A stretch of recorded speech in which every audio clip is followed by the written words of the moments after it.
I'm Gary Birtles, one of the old gits from a long time ago. You've got to tune into Tricky Talks, I believe, so just do it. All the best.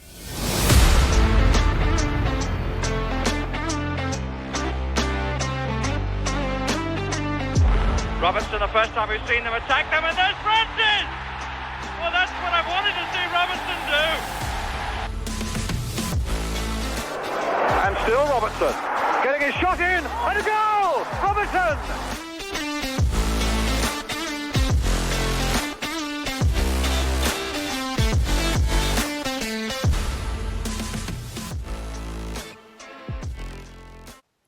Hello and welcome to a very special edition of Tricky Talks. It is super special because it is all about the Garibaldi Girls today. So I am joined by, as always, the wonderful Chelsea. Chelsea, how are you doing today? Very good, thank you. I'm very excited about today's podcast. The girls have taken over and I'm very happy about it. Me too. And our super special guest, lifelong Forest fan, important to say that first, founder of the Garibaldi Girls and the person that you see on your social media feed every time you log on, we have Ellie Mollison. Hi Ellie, welcome. Hello. So today we are going to talk about the Garibaldi Girls. We're going to talk about the Garibaldi Girls Gala, which is a super mega night that is coming up, where we're raising money for Nottingham Women's Centre, but most importantly we are going to have a really bloody good time as Forest fans at the City Ground. We're going to live it large, so we're going to talk about that. We're going to talk about ticket pricing, we're going to talk about Midtjylland and Europe and all the other random things that pop into our head as we go along. So if that's all right with you ladies, we will get cracking. So Ellie, just talk about how Garibaldi Girls happened. So it must have been quite a long process, and you know, we know that it's absolutely thriving now, but how did it all start? It probably started first came to mind like in 2023. So I'd joined Her Game 2 as the Nottingham Forest ambassador, which is just a voluntary role where the intention is you act as a conduit between female fans and the club.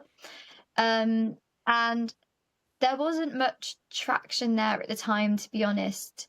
I'd spoken to the club and I'd begun to work with the EDI officers and kind of tried to open conversations. But it was when I went to a Her Game 2 conference where Fulham Lilies did a presentation about Fulham Lilies and everything that they've achieved and why they started it.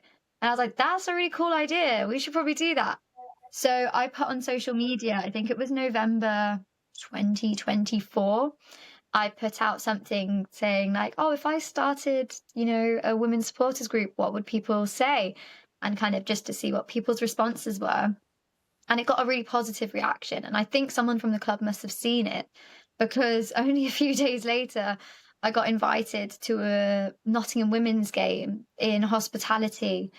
But it was like a network type thing. So with different EDI officers from different clubs, specifically surrounding gender equality and obviously, race equality and things like that, to open discussions about equality within football. And that really opened the door for creating that women's supporters group. And from that moment, kind of started I think I first announced it on Not TV, which no longer exists.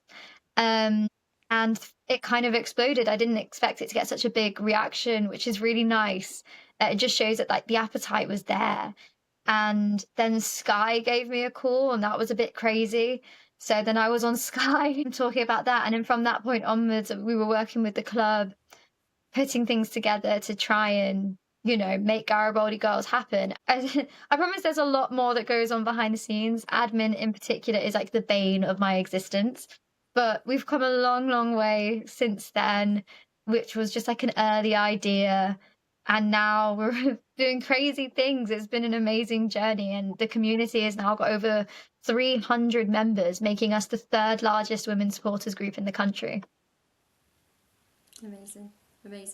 And Chelsea, you've been part of Garibaldi Girls since the very beginning and part of, you know, forming that, being, you know, helping out with all the background stuff, which I mean, I don't do. I am very lucky to be a member, but I don't get involved in any of all the stuff that you do. So, you know, talk me through how that felt, like building it up, setting it up, getting to know people, putting it out there. You know, what was that like? Well, it just felt a bit like, I don't know how you felt, it was a bit like the world was our oyster, really, Ellie, wasn't it? Like, we felt like we could just kind of do anything. It's like, well, what do we do next? Do we do this? Do we do that? Obviously, getting a partnership, a charity partnership, was huge for Garibaldi Girls. We very much wanted to do that, and that was definitely the heart of what we wanted to achieve as well. And teaming up with the Nottingham Women's Centre, and at the moment we are trying to raise a target to be able for them to be able to employ a part-time counsellor for a year, which is something very close to a lot of our hearts, and is such a good cause to be able to do. And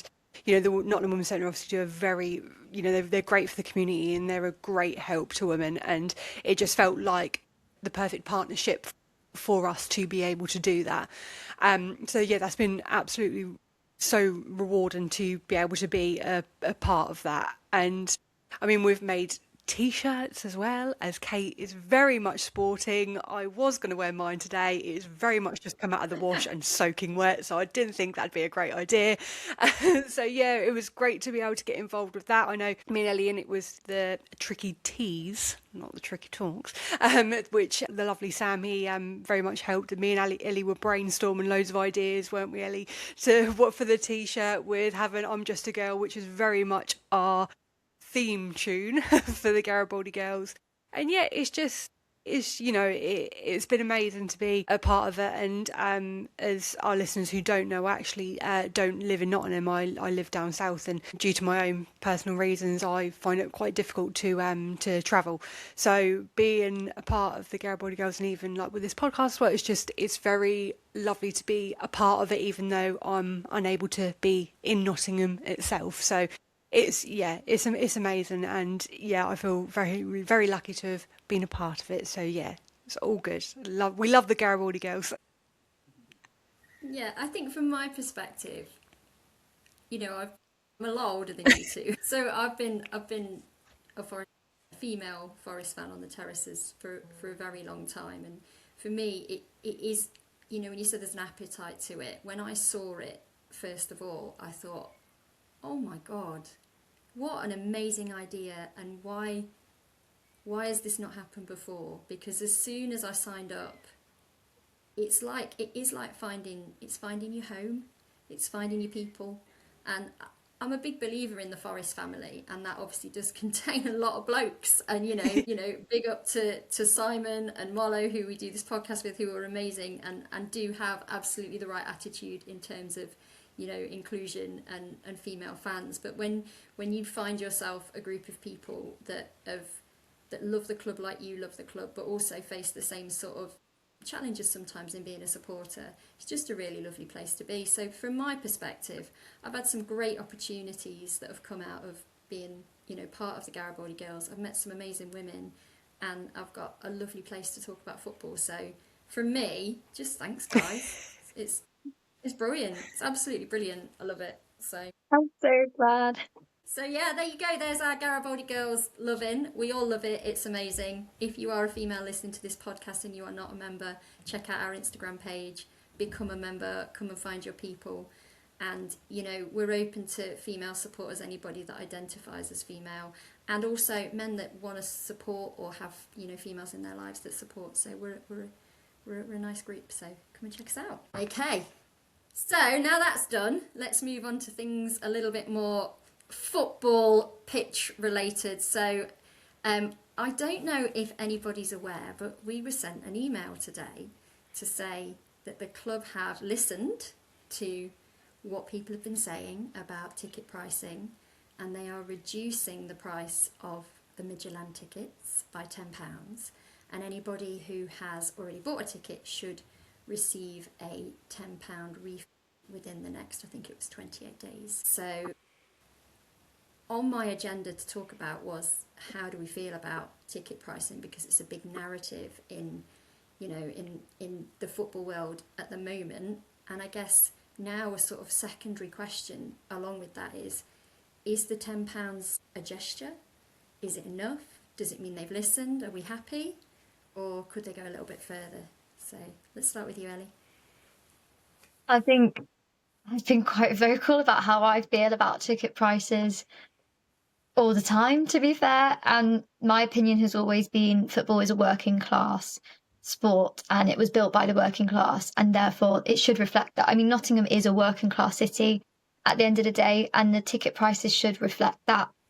And not just Nottingham, it should be the same for football across the country. Like, football is integral to English people's livelihood in many cases, as ridiculous as that sounds. It's so core to who we are. I mean, we're here, 3 Forest fans. What would we do without Forest? And it's a genuine question. Forest is like, I live, breathe. I've forgotten how to talk to people if it's not about football. Like, genuinely, that is all I talk about. And the ticket pricing, I think football clubs need to understand that. I think they've lost touch. And not just Forest, I mean, football clubs across the country have lost touch with the reality of what people are facing. I think they're so used to interacting with, owners and then the footballers themselves who are multi-millionaires, that they've forgotten about how we're actually living, what it actually looks like for us day to day, and how supporting football isn't a luxury, which I keep hearing. Football is not a luxury. It is a part of our culture. It is English culture, and it is a culture that we're incredibly proud of. It is a community asset.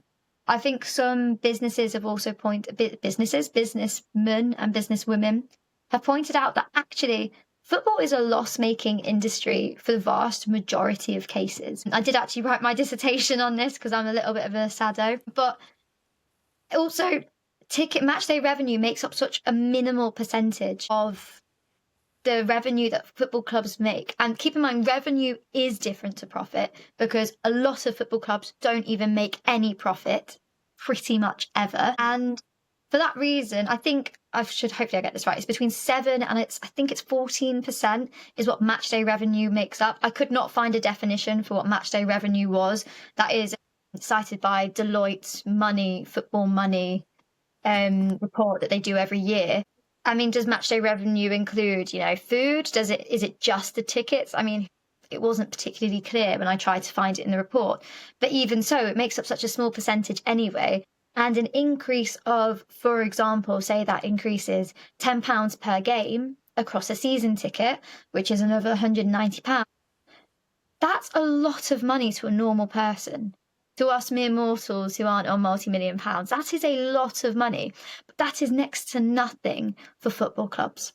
So I think it's really, really important that the most important thing is no one should be priced out of football.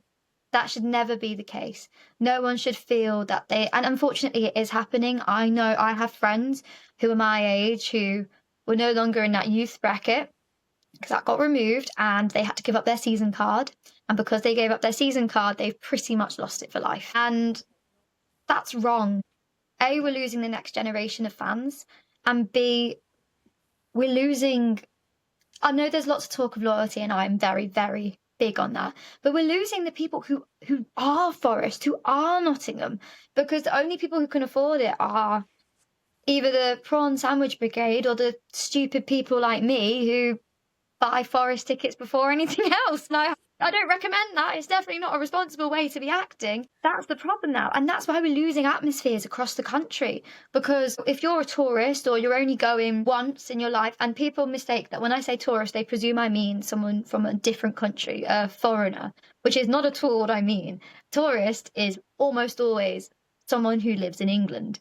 And it's someone who doesn't actually support the club, but thinks it's cool to watch the game. And it is cool to watch a game. There's nothing wrong with being a tourist, but there is absolutely so much wrong with football clubs prioritising tourists and wanting to get rid of season cards, which is kind of what we're seeing happening across the country. And again, this is not specific to Forest. This is a countrywide issue where season card prices are going up to ridiculous amounts and are becoming harder and harder to get.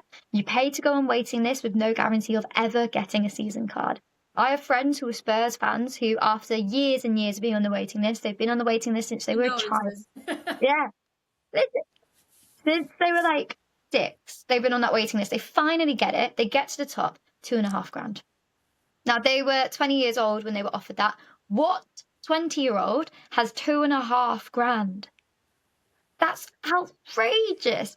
So who's going to these games? It's tourists who only go once or twice in a lifetime, because they go, they sit quietly because they don't know the songs. They don't particularly care about the result, because that's the definition of a tourist. They don't care about the result. They're there to experience football culture. But what football culture are they experiencing if the actual fans can't afford to go? So it's something that I'm really, really, I feel strongly about. And actually, Garibaldi Girls has been represented at the Football Supporters Association as part of the Stop Exploiting Loyalty campaign. And that is a brilliant campaign going on. And if you are a football fan and you resonate with this, I absolutely 100% recommend that you join the FSA. It's free. You don't have to be part of a membership group. You don't have to be Garibaldi Girls. You don't have to be part of the trust. You can join as an individual member, because football fans need to be heard. And there are so many narratives about what football fans really are, like criminals almost. You see it a lot in the media, as if we are these bad people, the scum that you don't actually want to be at the games because they're badly behaved. But do we look like criminals to you? And we're just as passionate and loud, as loyal as everyone else there. So if this is something that resonates with you, I really recommend joining the FSA, getting involved. And I think the Nottingham Forest Supporters Trust are doing some brilliant work at the moment in terms of their reporting. That report has just come out, and I think 2,000 people gave their opinions, which just shows that everyone is feeling it right now. So that's my rant over. I'm glad Forest have heard us. I do think more needs to come off. £50 to £60 is still ridiculous money, even after the £10, but it's nice to know that our voices are heard. I think they will hear it loud and clear when that ground is unfortunately not as full as it should be. Yeah, and I mean, for me, so I have my season card, and then I have my 2 boys' season cards. So I have 3 to buy, and obviously the kids' ones are cheaper. But Sam falls into that bracket this year because he turns 14 this week, of going up. So I'm now buying adult, youth and child. And, I've said this before, I consider myself to be very, very lucky in that I get to go to lots of games home and away. I get to travel to Europe to go and see them. I do that by choice. That's my choice. And I make it work financially with what I have. I'm really happy that they are refunding the £10. I think because £30, that's an away ticket. Which is, partially where the problem lies, isn't it? Because that's the first thing I thought when I added it up. Oh, that's my Sunderland ticket, wicked. But, I think everything that you've said is right. I was brought up on the terraces. My dad used to take me and my brother, and, I'm certainly from a working class background. My dad was very much working class. He would be horrified to know how much money I pay for a season card now.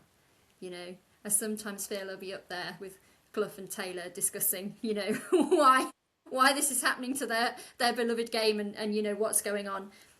I say that, it is something that I prioritise. I get a lot of opinions on whether or not that's the responsible thing to do as a parent, but it means a lot to me, so I pay it. So like you say, I would like some loyalty to be rewarded. I would like that to be acknowledged. I do think it's a step in the right direction what the club has done today. I am concerned that not only are there not going to be full stands on Thursday, but if you look on the website, there are a lot of tickets available for Fulham as well, and that's a Premier League game, and it's a blooming important one. So I'm glad they've heard. I'm glad they've done what they've done today. But as you've said, Ellie, I do think there's more to do, as always. That's the thing. We don't want to end up being like, we know that some clubs are in the Premier League where it's almost like our club has become a business rather than actually being at the heart of football. And to be honest, without fans there will be no football. And I think that's what clubs just need to remember. And I don't want our club to be this empty, feeling quiet. fans are at the heart of every football club, but especially Forest, and I do not want us to turn into a business like we have with some teams in the Premier League, and that'd be heartbreaking. So yeah, totally agree with you both, ladies. We're one of the few that's left that has a soul, and we can't lose that. You can't buy identity, you can't buy soul. And like I said before, it doesn't even make business sense. We often get cited FFP as a reason for why revenue goes up. Revenue goes up, ticket prices go up to improve that match day revenue, and therefore FFP. But when you think about putting like I said earlier, a marginal ticket price increase is so much to us, but so little to them. It doesn't even buy them a player. It doesn't buy them a single player, not even our cheap players. If you put ticket prices up considerably, it's still only like 2 million, which is a ridiculous amount of money. But when you put it in the context of football, what does that get you? And I think it's important to cite that the Premier League has a spending issue. It does not have a revenue generation issue. It has a spending issue. And quite frankly, I'm quite sick of looking at these multimillionaire footballers who don't quite understand the sacrifices us fans are making. They don't owe us anything, but at the same time, we don't owe them anything. But that's how I feel. I'm very sick of the modern game. I love the traditional game. I wish it was still the traditional game. I'm very proud to be part of the club that's one of the few Premier League clubs that still has a soul, that still has an identity, that still has that community value. I think Marinakis genuinely is really good at that community value. And I'm hoping that it's heard loud and clear based on the fact that they're already making refunds, which is no easy feat for however many tickets they've sold. Hopefully they will reconsider the pricing strategy. And I think it will be for the benefit of the club massively. So, tickets for European matches. We've got a home and away leg pending with Midtjylland. And I want to just move away a little bit from the more controversial stuff that there is around that and talk a little bit how it feels to be supporting Nottingham Forest in Europe. I was 16 when they were in it before, and I have some memories of it. And for you guys, it's first time round in terms of seeing Forest in a European competition, and actually just about seeing them progress in a European competition, which, you know, we all enjoyed so much, didn't we? I think I just want to take a minute just to reflect on that. Chelsea, obviously, you watch all the games with your dad, who's very old school, much like yourself, Ellie, much like I used to. So how does it feel to be in the knockout stages of this Europa League? It feels great. It feels almost a bit surreal at the same time. I was so happy for us to be in the Europa, but I am that Forest fan where I go, okay, I'm just going to be a realist. This was like before the season even started. I was like, yeah, but what about what's going to happen to the Premier League? I'm an absolute avid Warrior, and that's always been my problem. And I was thinking, oh, no, what's going to happen to us? And I had this bit of like a sick feeling in my stomach. I really did. And I think, and now it's still very much there, very much there. God heaven forbid why.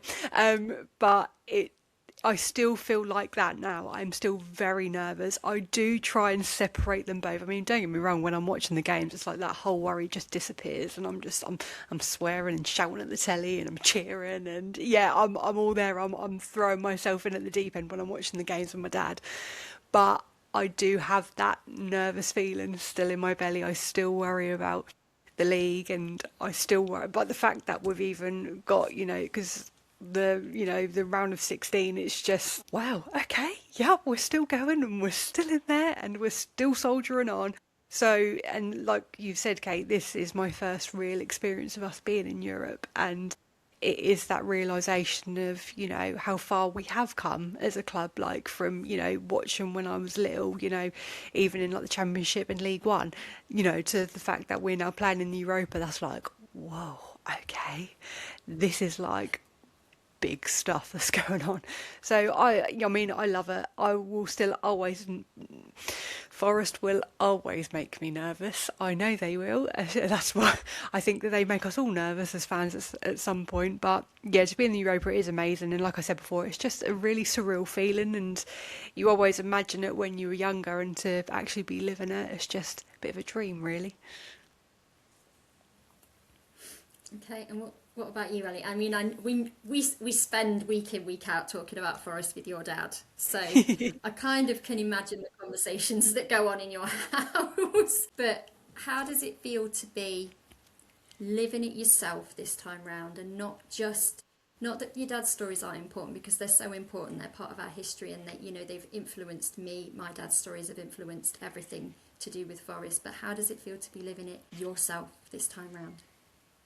Oh, it honestly, like growing up, forests have been like crap my whole life. And like in school, I always used to be like, oh, no, who do you support? And I'd say Forest. And like, because I spent a little bit of my life in the south, don't come for me. I'm born in Nottingham. I've lived in Nottingham like a lot of all my adulthood and since I was a teen. But I spent a brief period in the south, because I know people are going to come at me for that. And in that brief period, I remember being like, oh, who do you support? And I'd say Forest. Like, who? Yep. Like, what do you mean? Like, 2 years in the south. Like, what do you mean? Who? And so being able to like, and I'd hear my dad's stories, and he'd be like, yeah, I've been to Munich, and he'd have these like crazy stories of climbing statues and, you know, all that football stuff that you do. Won't say too much more for his sake. And he has like these brilliant stories. I was like, oh, right, Dad, I get it. I'm off to bloody Stoke, you know, and that's the highlight of my week. I get it. And I can recite all his stories by heart. And now to actually be able to not only like go, but to go with my dad is so nice. Like, I remember Seville away. I say it like it was ages ago. It feels a really long time ago. Seville away, Real Betis. And I like being there was like a religious experience. I use that quite a lot, but football really is a religious experience. And I remember just being in that ground and like thinking, oh my God, like we're playing Real Betis and we're in a Europa League. This is real. This is happening. And then you get the whoa, and it's like shivers, and it's like insane. And it's just so much fun. Like, win or lose, we're on the booze. We're having the time of our lives. Honestly, I've visited countries I'd never been to before, seen places I never would have considered going to. You know, I've crossed off 3 countries that I'd never been to before in the span of like a couple months, and then I had the greatest time.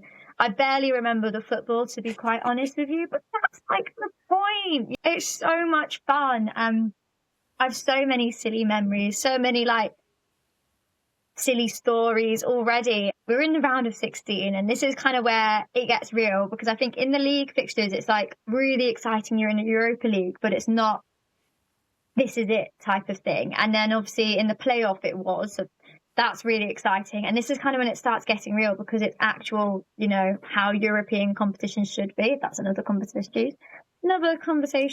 But it's kind of that exciting part now where like, oh my God, every game matters. We're playing. I mean, admittedly, I don't think any of us expected Midtjylland to be the one that we're like a little bit frightened of, but here we are. But, you know, good for Midtjylland. They're doing very, very well. We're going to Denmark. I've never been to Denmark. I don't even know what's in Denmark. I know there's Lego. I'm going to find out. You know, it's going to be so much fun. And those journeys, the planes, it's sat on the plane, the cheapest plane I can get, doing change. Like, literally, I'm doing it the cheapest way I can. Me and my dad. It's like we're teenagers. Well, and he basically is. And then we fly on the day. We stay one night in the cheapest, crappiest hotel we can find. Leave the next day, cheapest flight. And that sometimes means changes. But like, we're not the only ones doing it. There's Forest fans everywhere. You're on the plane singing songs. Sometimes there's delays and you're all abandoned in like Barcelona, which is what happened to us. And we're having the best time regardless. And it's just been so much fun. And I'm not ready for it to end, because it is just like, I will keep these memories with me for a lifetime, no matter what the results are. I can't even tell you what the results were for like Graz. I was there, I don't know. But I can tell you the fun I had. And I can tell you like the pre-match experience. And I can tell you about doing Jaeger bombs with random Graz fans in the street. And I can tell you about how I was sliding down banisters, absolutely walloped. And I can tell you about, you know, the guy that nearly fell over a balcony because he was celebrating. So, like, I can tell you all these things, and I will remember these for a lifetime. And I'm so lucky to be able to do it with my dad, who I'm sure he's told you a million times. He was my age when he was traveling around Europe. So it is so lovely. And we've even like taken obviously we haven't been able to get them tickets, but My mum and my little brother have had the opportunities to go to some Forest home games. My mum's been able to go to one of the away days, and it's just been such an incredible experience. And I just can't wait. Also, Denmark, I don't know if there's any fellow Lego nerds here. I'm staying in Legoland Hotel. This is the dream. Love that. This is what dreams are made of. I'm going to watch Forest in Europe, and there's Lego. Perfect. What more can I say? I think for me, I think I was there for the fall down. I was there when we got relegated the first time, and then the second time, and then for God's sake when we went down to League One. Like, I remember those tears. I remember that feeling of just utter devastation. And it was at the time, in the moment when the final whistles blow and you realise you are going down. And there's elements of knowing it before and seeing it come in. And we're experiencing a bit of that now with the threat of relegation. But that moment when that season's over and you are going down, that is a horrible feeling. It was horrible. And, you know, we're Forest fans and we're quite forgiving. And I think we're quite funny, you know. So we would laugh about the places we were going and, you know, how that felt. And we weathered it. And then it became the norm. You know, we spent so long in the lower leagues that then it became the norm. And every so often, the little, oh, maybe you might go up, you might go, oh, no, we were just messing with you, you're not going up, that's not going to happen for you. You know, oh, you're in a playoff, oh, that's nice, yeah, you're not going to win it. You know, all of these things, have experienced the feeling of disappointment, the feeling of despair, the feeling of bouncing back the next season and cheering on and singing by far the greatest team the world has ever seen when you're in League One. You know, like I have done that, and now I get to get on a plane with my boys and take them to see Forest in Europe. And I will be honest with you, not a very long time ago, I never thought I would see that in my lifetime. Yeah. Couldn't see it. You know, we'd been down for so long, and Wembley was amazing.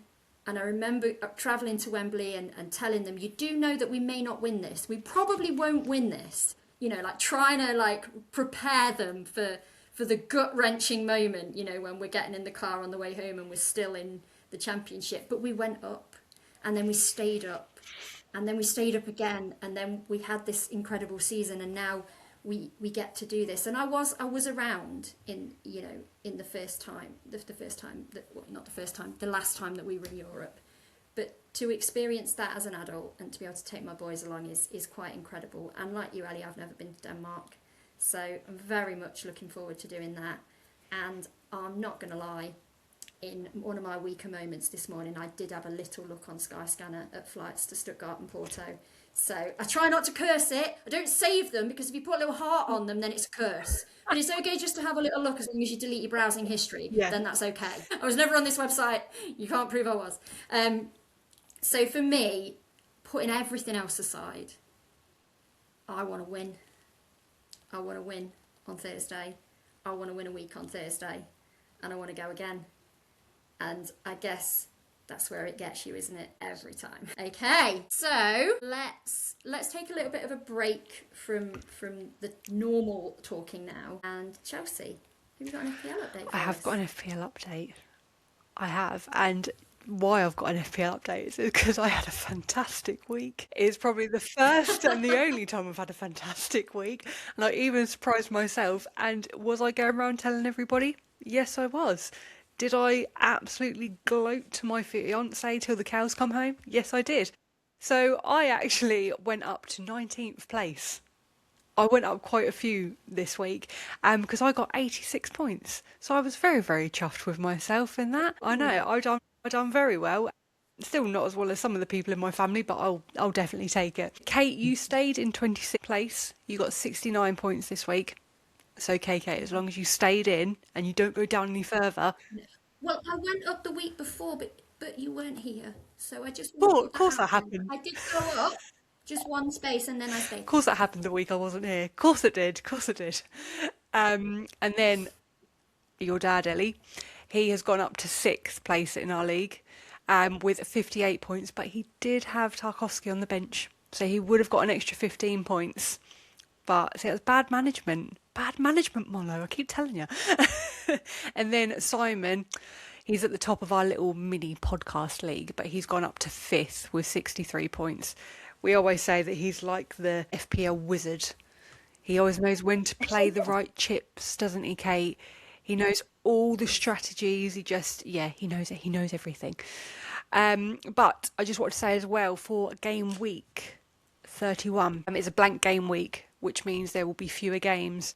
So the likes of Arsenal and Man City, they're just a couple of the teams who will not be playing in that game week 31. So if you want to use your free hit or your wild card, if you have got, which I'm guessing a lot of people do, have more than one Man City and Arsenal player, that'd be a good time to use those. So I'm just going to have a little look, because I haven't done this for a couple of weeks, who is in the top of our league. So still reigning champion at the top is my cousin, Mr. Jack Harrell, with astonishing 1,768 points. I don't know how he does it, honestly. But, he still likes to continue to tell me every week that he's at the top, so that's brilliant. He got 57 points. And then at the bottom, we have Stephen Brown, who scored 42 points this week. So, Ellie, did you say you do FPL?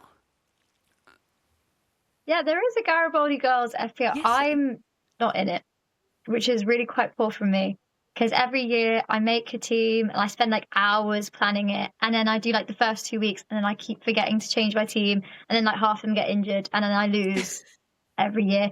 So I've just given up.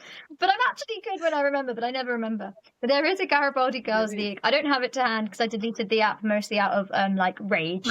I'm not a good loser, so join it. I can't tell you how it's looking. That's quite poor from me. You'll have to ask like Jack or Ruby. They know better than I do. I do have it to hand. I've got it here. I've got the table right in front of me. So we're going to take this into consideration, because I'm actually 13th place in the Garibaldi Girls table, so I will take that. And at the top of our league, I don't know if anybody knows her, is Rachel Ryder. She must be a member. I'm not 100% sure who she is, but she is doing very well. I'm just trying to see where you are. Kate, see, you're 20th in the Garibaldi Girls League. We'll start taking it from Garibaldi Girls. How many? How many are in there? Doesn't matter, Ali, doesn't matter. No, it's fine. It's 50. 50 are in our league. Oh, that's good. That's fine, Kate. See? We'll take it from there. I can't... Oh, my poor little nephew, it was like at the beginning of last season, he put Ivan Toney in his team, and then Ivan Toney went to Saudi, and then he forgot his password and couldn't take him out of his team. So he kept saying, I need Chelsea, he said, I've still got Ivan Toney in my team and I can't take him out. So he just kept scoring him 0 each week. Bless his little heart. But yeah, so that is the update for FPL this week. Thank you, Kate. Thank you very much. Right, ladies, so I've got a quiz question for you. Are you ready? Every week, I'm sure you know this because you listen every week, Ali. But we do a quiz. We do a quiz every week on and I'm terrible at them. So do you know what? You're going to smash this one, Chels. Okay. So your quiz question for this week, and you don't have to answer straight away. We'll give you a little bit of time to think about it, and we'll come back to it at the end. But your quiz question is: against which team did Murillo score his first goal for Nottingham Forest? Okay, I'm going to repeat it one more time. Lord. Against which team did Murillo score his first goal for Nottingham Forest? Right, so with that, while your brains are whirring and you're coming up with your answer, we're going to have a little look ahead to Thursday night. So we have the first leg against Midtjylland at the City Ground, under the lights, with a half-full stadium. But we want to win. We want to win this game. So I'm not gonna pose the question, should we want to win it? Should we prioritise it? Because I want to win it, and that's what's most important. So how do we win it? Who should we play? And we already know they're going to beat us up a little bit. So with that in mind, who should we play and how should we play? So I'm going to go to you first, Chels. Strongest team. I say it every time. I do struggle. I understand why you obviously have, like, you know, your first team and, you know, A team, B team, however you want to call it. But when you are now going into effectively the knockout stages, you've got to put your first team out, your strongest team, and it just has to be. I've always said before, the brick wall of the back four, which is Aina, obviously Murillo, Milenkovic, centre backs, and then Williams. I've always said that back four I would always do. I understand a back five. I understand if you're going to play like Man City, and I get it. But I think we are stronger as a back four. I think Sells works a lot better with a back four. I think they make him stronger as well. And everyone just seems a lot more confident, a lot more comfortable. Equally, as that back four pushes through into midfield, creates more strength there, allows them to kind of, move forward and attack and progress. Yeah, I say it every time, and I know I sound like a broken record, but strongest team always, please. Ellie? I can only agree. I think, in theory, if we were going to rest players in games, it would have been in those league games, as long as, because we knew we'd got that qualification. But every time we tried to do that, we absolutely fell apart and put in an abysmal performance. So I've kind of said it all season, and I think a lot of people have misinterpreted what I've said, that our squad is paper thin, and I don't mean a lack of players. We have plenty of those, and we have plenty of money. I just mean we don't have quality. And I think there's a lot of potential there, and hopefully Vitor will be able to get it out of them. We cannot expect him to be able to get it out of them now. He's had not a lot of time in pretty difficult, really, really difficult circumstances. So I think it's just go for what are reliable 4, hang on, can I count? 4, 2, 3, 1. Yeah. And I think that's the best thing that we can do. It would have been nice if Awonyi was in the squad, but he's not in the European squad. I made that mistake the other day when I asked this question. I was like, I'd like to see Awonyi come on, and I was reminded, no, that can't happen. So if anyone comes off the bench, it's going to be Luca up front. And with all due respect to him, I'm sure there's a very good player in him. He has shown it in the past, just not for us yet. So I would want Igor Jesus, definitely. That poor man must be so tired. It's really boring. I can't really say anything else. I want the starting 11. I think potentially bringing on a player like Yatesy as a substitution is no bad thing. They're a big, scary, physical team, and that's no bad thing. And who's better to disturb a physical team, to have that physical presence and to create issues, draw fouls, annoy the other team just in general? Ryan Yates. I'm not saying I necessarily would start him. Not yet. I think he definitely has it in him to be started for certain games. But I think given the instability, the inconsistency of this season, I would just bring him off the bench. But that's it, really. Not really much analysis I can give other than please just play our first team, please. And I agree with a back four. It totally made sense for back five against Manchester City.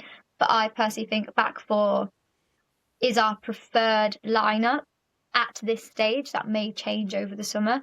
But at this stage, I think the back four, definitely. And we are technically and football-wise better than them. But fair play to Midtjylland. They've worked very, very hard. They put us in our place, and they've kind of shown everyone not to underestimate them, which hopefully this time we won't. Yeah, and I agree. Strongest team. We've got to play to win. We've got to take, if we possibly can, a lead to their place and certainly be on terms. And I do think, say what you like, it's got to have been in Vitor Pereira's brief to do well in this competition when he took the job on. So I don't want to see massive changes. I want to see a strong team go out there and play to win. I will be fuming if it's not our starting 11. I have to say, I will genuinely be absolutely fuming. I have not wasted all my money, spent all that money to then see a lineup that we know doesn't work and repeatedly shows us. I know lots of people say certain players haven't had chances. Lies. They've had plenty of chances, and I'm quite sick of seeing certain players get chances. They can have another chance next season when maybe they remember that they're millionaires and that they play for us and the badge and the fans. But I just want to see the starting 11. Anything other than that, I revolt. Revolt. And I love Vitor Pereira. I think he's doing a really, really good job, and I wouldn't turn against him. but absolutely I want to start it. The only changes can be minimal. I considered Yatesy, but Sangare and Anderson together work so well. And for some reason, Yatesy and Sangare just doesn't work. And Yatesy and Anderson can work, but if there's a player I want to give a break, I'd want it to be Anderson. So I would just start Anderson and Sangare anyways. So starting 11, please. Well, I was having a little look at the table. Like we've finished 13th, and Midtjylland, they finished 3rd. So when you look at it as well, it's not just that we're in the round of 16. It's the fact that they finished 3rd as well. Like, they're a good side. So taking all of that into They will tear us apart Exactly. if we play anyone but that starting Exactly. 11. They need to be respected because we're not. Even with our starting 11 at the minute, we know we have the talent, but we are so disjointed, and understandably so. And that's through no fault of Vitor's. It's very easy to tear us apart, as we have seen. So we need to have that fight. I think that's kind of what we're going to need to rely on, because we know we've got the talent. We need to be able to gel. We need to be able to fight for each other, which I think we've been lacking in certain games. Well, okay, quite a few games. So this is going to be really tough. I don't know where Midtjylland is geographically. I discovered that throughout this tournament. But they are a good side, and we have to respect them. Right. Well, on that note, I think it's time to talk about the Garibaldi Girls Gala night. Yes. This is the night where I get to be Cinderella, right? I get to go to the ball. Yes, yes. Oh, yeah. Finally, Yeah. at the age of 26, I've ordered my pumpkin. I am ready to rock. Tell me, Ellie, tell me about the delights that are in store for me when I come to the Garibaldi Girls Gala. So it's going to be held at the City Ground, and it's at the Robin Hood Suite. It's on the 28th of March, and it is 7:30 till 11:30. There's obviously a bar, don't worry, plenty of space for drinks. And you get in your ticket, which is £45, included in your ticket, you get one free raffle ticket included, and a 2-course, I call it a tapas style meal, because the menu is you get a glazed beef shin with truffle creamed potato and crispy onions. It's all very posh, and that comes in like a small bowl. And then as well as that, you also get duck breast with pear and charred corn, something like that. It's very posh, very nice, very good food, but duck breast, pear and charred corn. And that comes in another small bowl. So you get 2 small bowls, and then you also get a dessert, which is chocolate brownie with miso caramel and I think it's chocolate ice cream. So really nice food. We've picked the nice menu for you. And there will be music, there'll be dinner, there'll be drinks. The raffle is going to be amazing. The prizes are incredible. We've had well over 30 prizes donated from businesses across Nottingham and from Nottingham Forest as well, including a Nottingham Forest shirt signed by the men's team, a Nottingham Forest shirt signed by the women's team. There's also a signed Lee Wood glove. Lee Wood as in Lee Wood, the 2-time world champion. And there's also a chance to win museum tickets at the Forest Museum for the stadium tour. There's Art of Football jumpers. There's a £75 voucher gifted by Tricky Talks for the raffle for the club shop at Nottingham Forest. There are hampers, there's makeup, there's Reformer Pilates, there's Trent Bridge cricket tickets, there's ice skating tickets. There are so many prizes.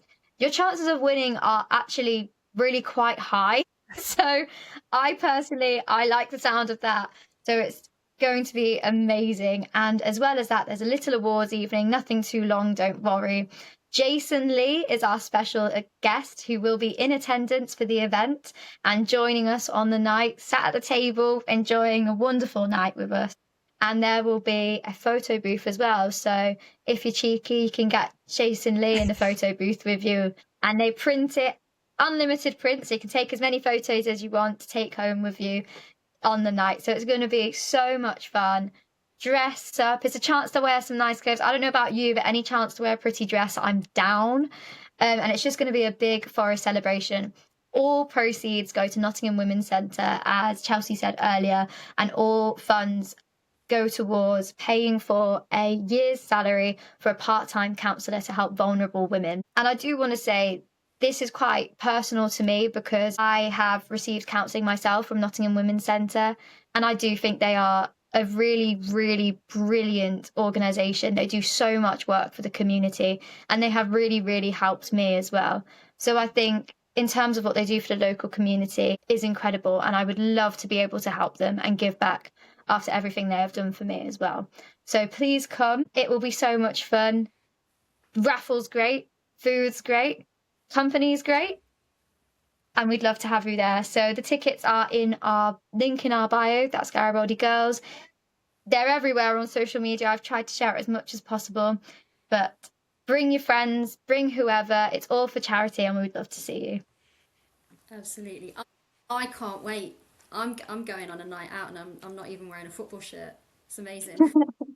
I got a dress, I got some shoes. I am absolutely there. It's going to be an amazing evening. And, you know, everyone's worked so hard to, you know, to do this. So, yeah, it will be absolutely fantastic. And the prizes are just outstanding. So, and I've just whacked my hand on the table. That's how amazing they are. So, yeah, get your tickets. Like Ellie said, link is in the bio, and just, yeah. And also become a member. Even if you're not a member, become a member, grab your gala tickets, and just come for a bloomin' good night. Yeah, absolutely. Fantastic. Right, so I think all that remains now is to do the answer to the quiz. Oh, gosh. So, question was, against which team did Murillo score his first goal for Nottingham Forest? Ellie? It was last season, which is not a lot to go off. Was it at home? I feel like I'm wrong. I'm trying to visualise it. Was it a top 6 team? No. Oh, damn it. They might have been at the time. I don't know, but not one of your big six. Oh, that's not what I was thinking of then. In my head, no, it's really annoying me. I would have been there. Like, this is I just want to preface, when it comes to quiz questions, I'm really bad at them when it's things like games that I was at, because the chances are I wasn't sober. I'm the same. I don't retain this kind of information, which is why I ask the questions. See? Well, I thought it was Newcastle, but that's out of the window. It is Newcastle. I was Was it actually? In my head, I was like, It was on the 10th of November in our 3-1 home defeat to Newcastle. Murillo scored his first goal for Ellie, Forest. you can so take that with me. It's not You can take that with me because you were going to say it. That was going to be Ellie's answer as well. No, because you know when like you don't win, so you just don't remember those goals. So you're like, wow, gonna forget that one quickly. Was that? I'm trying to visualize the goal. Was that the header or was it one of his worldies? Yeah, Was it a cross? he headed in a Langer assist. Yeah. There. That's it. I think I can remember. I was going to say, was that like Briefly. I wasn't a corner. It was a free kick or something, wasn't it? Like a free kick, was it? I think, and then he headed it. Was it? Might have been, yeah. See, now look at you go. Look at you go now. You got all Yeah, the I facts. am. You got all the The problem stats. is I'm going to get Mollo and Simon to listen back to this because they won't believe me if I just tell them that I got one. No worries. So fantastic. Okay, so yeah, we nailed that. We totally nailed that. So all I think that is left to say is, once again, come to the Garibaldi Girls Gala, support, have a great night. Those of us that are going, those of us that are watching on TV, those of us that are listening on the radio, however you support, let's support on Thursday, let's support on Sunday, let's get the boys over the line, and let's see what the rest of this season is going to hold. So thank you very, very much for listening. Ellie, thank you so much for joining us on this Garibaldi Girls special. And yeah, we will put all the links of everything you need to know on social media, and we will be back again after the Fulham game with our usual crew of Grumpy and Bye bye for now.